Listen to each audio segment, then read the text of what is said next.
아이 낳게 할 묘법이라 이것밖에 없다. 이게 무슨 말일까요? 사실 대한민국의 출산율 장난 아니죠. 세계 최저입니다. 예, 작년이 합계 출산율이 0.78이에요. 이대로 가다가는 대한민국이 침몰한다는 이야기까지 나올 정도로 심각해요. 그래서 정부는요, 이 권력이 바뀔 때마다 저출산 고령화 문제를 해결한다면서 수백조씩 갖다 쏟아 부었습니다. 그런데 이게 해결이 안 돼요. 지금도 말입니다. 아이 안 낳자예요. 아이 안 낳자. 저는 이것을 보면 참 답답한 것 같아요. 해결책이 있거든요. 해결책이 없는 게 아닙니다. 여러분 일단 이 지표를 한번 보시죠. 독신 가구가 내는 조세 부담하고요. 이자녀 헛벌이 가구가 내는 조세 부담 별로 차이가 안 나요. 독신 가구는 24.2%를 내고요. 이자녀 자녀가 둘일 때 헛벌이 할 수 있는 가구는 20.4%예요. 그럼 차이가 세금 내는 차이가 마이너스 3.8%밖에 차이가 안 납니다. 바로 여기에 대한 어떤 저는 해답이 있다고 생각을 합니다. 자녀가 한 자녀가 있을 때, 두 자녀가 있을 때, 세 자녀가 있을 때, 네 자녀가 있을 때 바로 이 조세 부담을 확실히 줄여주는 거예요. 아마 이 조세를 부담해 본 사람 입장에서는요. 이거 진짜 박수치며 환영할 일이에요. 저도 아이가 셋이잖아요. 아이가 셋이니까 세금 부담이 장난 아닙니다. 회사 다닐 때 제가 느끼지 못한 것 요즘 자영업자 되면서 많이 느끼거든요. 조세 부담은요. 어떨 때는 그런 생각을 해요. 1년이 12달입니다. 12달 중에 최소 2달은 국가를 위해서 일한다. 좀 많게 최대하면요. 3달은 국가를 위해서 일한다. 내가 나를 위해서 일하는 게 아니에요. 세금 내려고 일한다는 뜻이에요. 여러분 12달 중에 3개월 3개월이면 여러분 25%에 해당합니다. 25%를 국가를 위해서 일하는 그런 상황이 된단 말입니다. 그러면 당장 말입니다. 자영업을 하시는 분 혹은 중소기업을 하시는 분 입장에서는요. 아이를 늘리고 싶어 할 거예요. 만약에 세금의 혜택을 준다면 세금이 장난 아닙니다. 내본 사람은 다 합니다. 피눈물 납니다.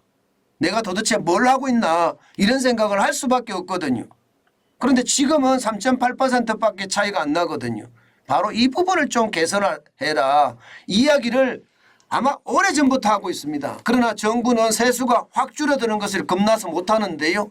저는 그렇게 생각하지 않습니다. 지금까지 200조 이상을 쏟아 부었는데 효과가 뭐 있었습니까?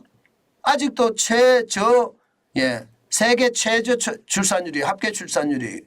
그렇다면 저는 이 세금의 방법이 가장 적절한 방법이 아닐까 이렇게 생각합니다. 실제로 말입니다. 여러분 유럽에서는 이렇게 해서 성공했습니다. 지금 실제로 보면 말입니다. 이게 무식한 정도인데요. 폴란드 같은 경우는요. 2자녀 가구가 있을 경우에 독신 가구하고 차이가 21.7%가 차이가 납니다. 21.7%. 세금을 21.7%만큼 덜 내는 거예요. 독신 가구보다. 이게 우리 같은 경우는 3.8% 덜 내지만 룩셈부르크도 20.3%가 차이가 나고요. 체코는 17.1%, 오스트리아는 16.6%가 차이가 납니다. 벨기에도요 15.2%가 차이가 나고요.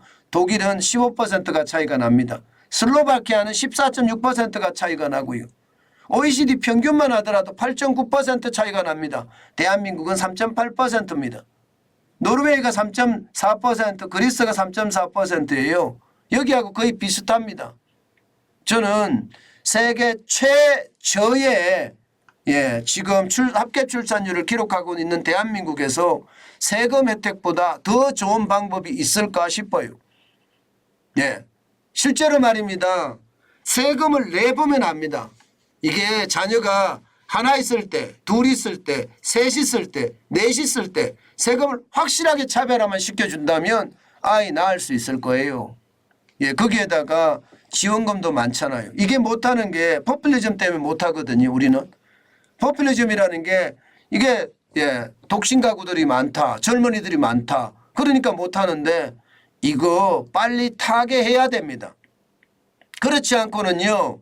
대한민국의 최악의 상황 앞으로도 힘들어질 거예요. 예.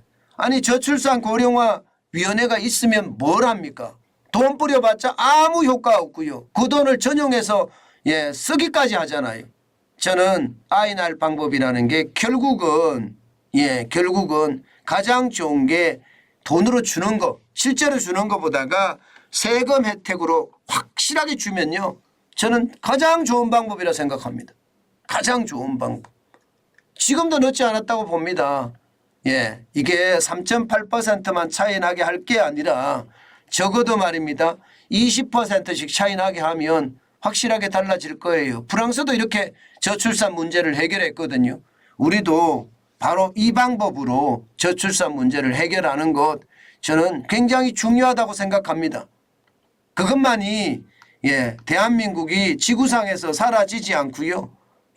계속해서 생존해 나갈 수 있다고 생각을 해요. 1975년만 하더라도 합계 출산율이 4.53%였거든요. 그러던 것이 80년에 2.82%로 줄어들더니요. 지금은 0.78%까지 내려갔어요. 올해는 이것보다 더 떨어질 가능성 굉장히 높다고 합니다. 물론 거리두기 해제가 되고 나서 좀 다행이다 이렇게는 이야기하지만 현재까지는 작년보다 상황이 못합니다. 저는 이것을 보면서요. 가장 중요한 게 돈에 대한 혜택 일시적으로 주는 거 말고요. 세금을 깎아줘서 계속해서 깎아주는 이런 것이 결국 더 중요한 요소가 아닐까 그 생각 오늘 다시 한번 해봅니다. 윤석열 정부의 관계자들이 정관진 TV에 이 영상 클립을 꼭 봤으면 좋겠네요. 그러면 좀 다른 그런 정책이 나오지 않을까. 이게 포퓰리즘에 얽매여서 정책을 펴지 말고 소신껏 대한민국을 위해서 정책을 펴면 국민들도요 호응을 할 겁니다. 저는 그게 가장 중요한 요소가 아닐까 저는 그렇게 생각합니다.